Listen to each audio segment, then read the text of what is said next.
আমরা কোনো আলটিমেটাম দেই নাই, আমরা আহ্বান জানিয়েছি। আলটিমেটাম শব্দটা আমি আপত্তি করছি। আর আমরা অপেক্ষা করব, তারপর অবশ্যই সরকার সরকারের মতো অ্যাক্ট করবে। আমি একটু বলি স্যার, আমার নাম মনিরুজ্জামান উজ্জ্বল, জাগো নিউজ থেকে বলছিলাম। গত সপ্তাহের সংবাদ সম্মেলনে আপনি বলেছিলেন যে চূড়ান্ত সিদ্ধান্ত নেবেন প্রধান উপদেষ্টা।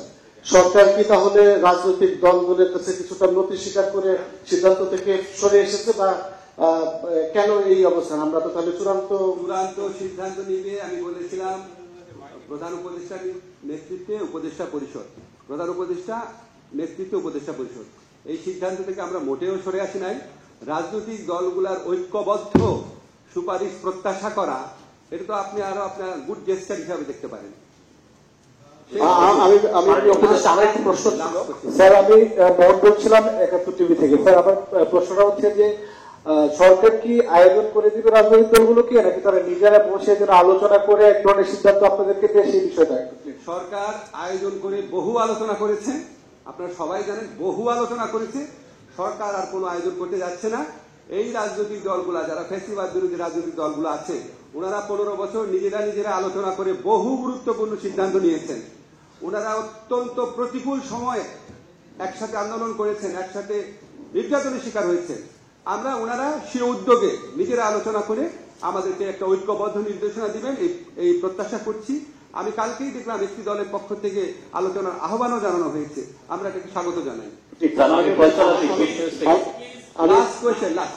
আমি একটা প্রশ্ন করতে চাই। আমি মইনুল হক নোয়ারে কাজ করি।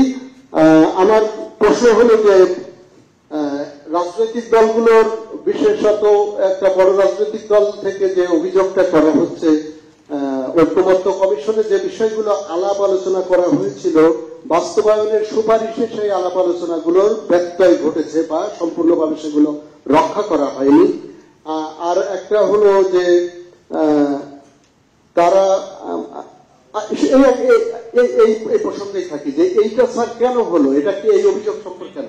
এই প্রসঙ্গে আমাদের এখন কোনো মন্তব্য নাই। আমরা রাজনৈতিক দলগুলো নিজেরা আলাপ আলোচনা করে এই বিষয়টাও আমাদেরকে একটা ঐক্যবদ্ধ নির্দেশনা দিবেন, এই প্রত্যাশা করছি। ওনারা যদি আলাপ আলোচনা করেন, আমরা এটা খুব আমাদের জন্য কাজটা সহজ হয়। ওনারা যদি ঐক্যবদ্ধ নির্দেশনা না দিতে পারেন, অবশ্যই সরকারের মতো সিদ্ধান্ত নেবেন।